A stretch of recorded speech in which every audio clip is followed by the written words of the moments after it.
Pemandangan pertama yang tersuguh tiada lain ialah pepohonan dengan warna hijau yang segar di luar sana. Namun, rasa itu tiba-tiba lenyap manakala terdengar dengkur Saminya yang naik turun seiring dengan gerakan dadanya.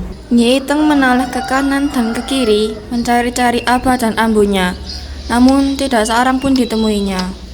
Pasti Aba dan Ambu sudah pergi ke ladang. Aba dan Ambu Nyi Iteng seorang petani yang bekerja keras melawan musim yang datang silih berganti. Aba biasanya bergegas menuju ladang sambil memikul alat-alat pertaniannya. Sedangkan di belakang tampak Ambu terus mengikuti langkah Aba. Ambu mungkin bekerja lebih keras daripada Aba. Aku sering melihat Ambu menambal baju yang biasa dipakai ke ladang hanya dengan berkerudung kertas. Atau Ambu sedang menyiapkan makanan untuk bekal yang dibawanya ke ladang. Aba, Ambu, ayo kita ke ladang. Aba dan Ambu mah udah duluan. Nah, nyumbu-nyumbu amat, Nyai. Nyi Iteng kemudian pergi mencerang air dan menganak nasi. Setelah dandang sudah ditutup, segera Nyi Iteng pergi ke lebak. Nyai mau nyuci. Iya teh. Silakan di sana. Tidak lama kemudian, Nyi Iteng langsung membawa cuciannya dan buru-buru naik hendak pulang. Nah, Nyai, buru-buru seperti takut ketinggalan kereta. Oh, itu aja. Tadi teh lagi nanak nasi dan menyiram air. Tanpa berbicara lagi, Nyi Iteng setengah berlari ke rumahnya. Asap sudah mengepul dari ceret. Tempat menanak nasi juga sudah berbunyi. Si Boro Kokok mah tidak bisa diandalkan. Kerjanya tidur melulu. Nyi Iteng mengomel sambil terus menjarang air dan nasi yang sudah matang. Tanpa terasa hari semakin siang, Nyi Iteng sudah lama di dapur. Nasi sudah matang, air juga sudah panas. Aduh, rasanya lapar. Tapi apa lauknya ya? Seandainya makan dengan tutut, pasti nikmat. Kang Kabayan. Nah, tidur teh keterlaluan, seperti orang mati saja. Gimana kalau terjadi kebakaran?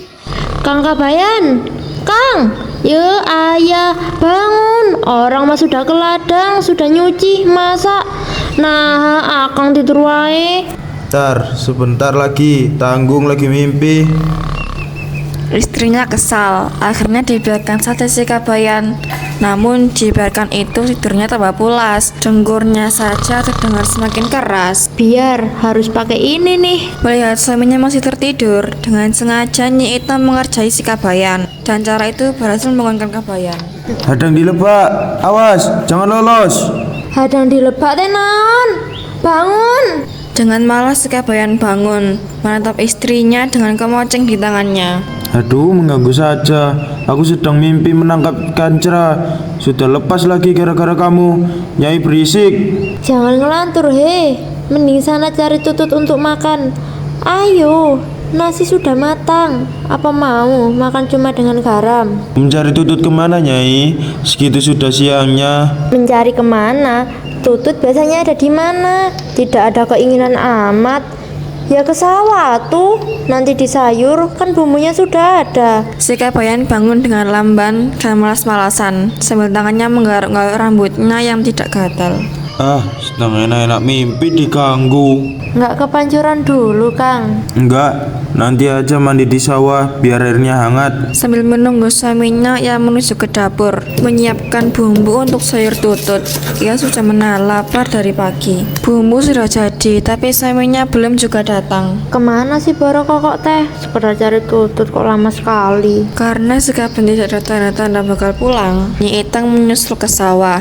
Dari jauh tampak suaminya sedang berjongkok saja di atas pematang sawah sambil memegang bambu yang panjang.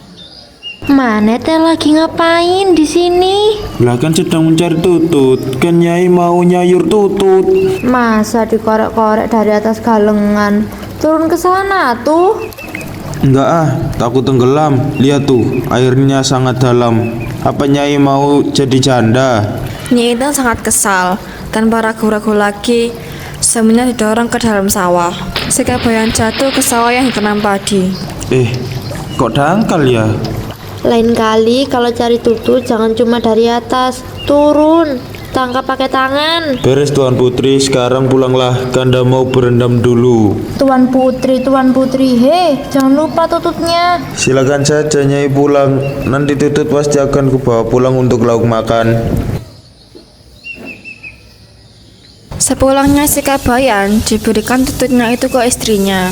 Nyai, aku kan sudah lama menjadi suamimu.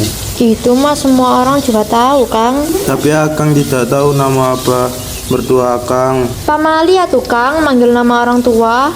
Nyai, Akang kan menantunya. Kalau suatu hari ada yang nanya nama apa pada Akang, masa harus dijawab tidak tahu? Itu kan lucu, seorang menantu tidak tahu nama mertuanya. Tapi janji ya, Kang, ini rahasia karena Abah tidak senang dengan namanya. Iya Nyai, Akang janji. Sekarang cepat sebutkan siapa nama Abah. Nama asli Abah itu Guto. Setelah mengetahui nama mertuanya, si Kabayan segera memulai rencananya. Selagi istrinya masih di dapur, si Kabayan mengendap-endap ke kamar dan mengambil sebuah mukena putih. Yang membawa mukena itu menuju ke ladang yang digarap Abah. Sesampainya di sana, segera dikenakannya mukena putih itu. Ia tertawa licik melihat penampilannya. Aman. Dengan mengendap-endap, si Kabayan bersembunyi di balik pohon bambu. Dari balik pohon bambu, tampak mertuanya sedang berkemas-kemas, mengemasi padi dan palawija yang akan dibawa pulang. Abah pasti ketakutan sekali. Mertua si Kabayan sudah meninggalkan ladangnya. Jalannya beriringan. Abah memanggul padi, sedangkan Ambu menggendong hasil palawija. Ketika sampai di dekat pohon bambu, Guto. tiba-tiba terdengar suara keras dan berat memanggil-manggil namanya. Siapa yang memanggil namaku? Sudah belasan tahun, mertua si Kabayan tidak mendengar namanya disebut orang. Ambu, kamu mendengar suara orang tidak? Tidak mendengar apa-apa. Itu sih mungkin hanya dengar-dengaran Abah saja. Iya juga ya, mungkin hanya dengar-dengaran saja. Ayo Ambu, kita teruskan. Tetapi baru saja ia mengangkat karung, terdengar Guto! lagi teriakan Guto! yang lebih keras dari tadi. Ambu, lihat itu. Pandangan Ambu mengikuti arah tangan suaminya. Ambu bergetar badannya, mukanya berpeluh, tampak dengan jelas oleh mereka. Makhluk bertubuh putih sedang mengintip dari pepohonan. Oh, itu mungkin makhluk halus yang menghuni pasir puncang. Mungkin juga leluhur yang menghuni dan tinggal di tempat keramat itu. Guto, kau sudah mendengar panggilanku, ha? Iya Eyang, hamba sudah dengar. Kemari kamu, mendekatlah kepadaku Guto. Mendengar bentakan itu, mertua si Kabayan semakin gemetaran. Ia memaksakan tubuhnya mendekati pohon. Pandangannya menunduk, ia begitu takut. Mertua si Kabayan menghaturkan sembah, duduk bersila, kepalanya tertunduk.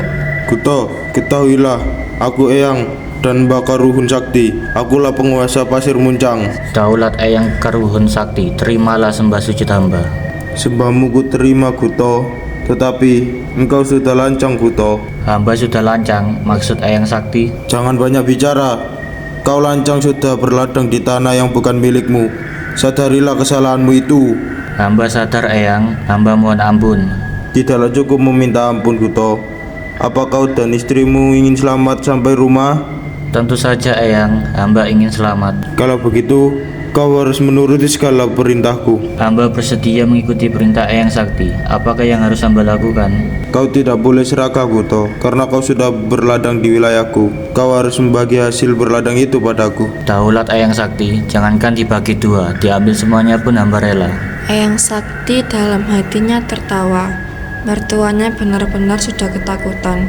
Mertuanya sudah tidak memikirkan hasil panennya.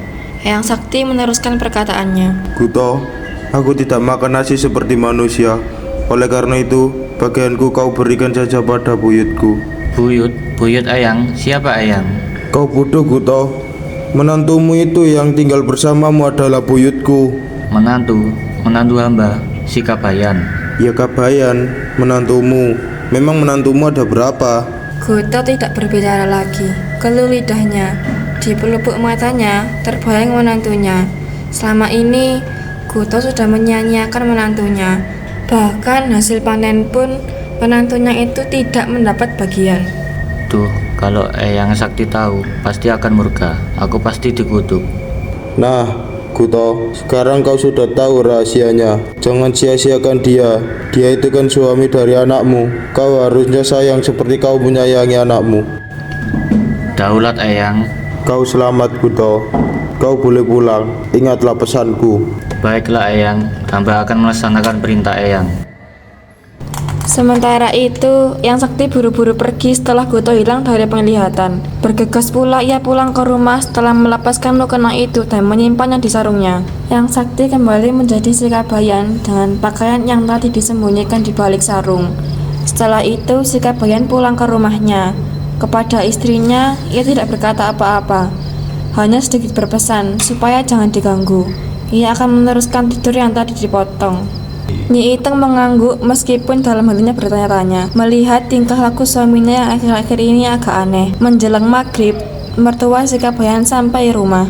Mereka membawa hasil panen yang banyaknya sama dengan kemarin.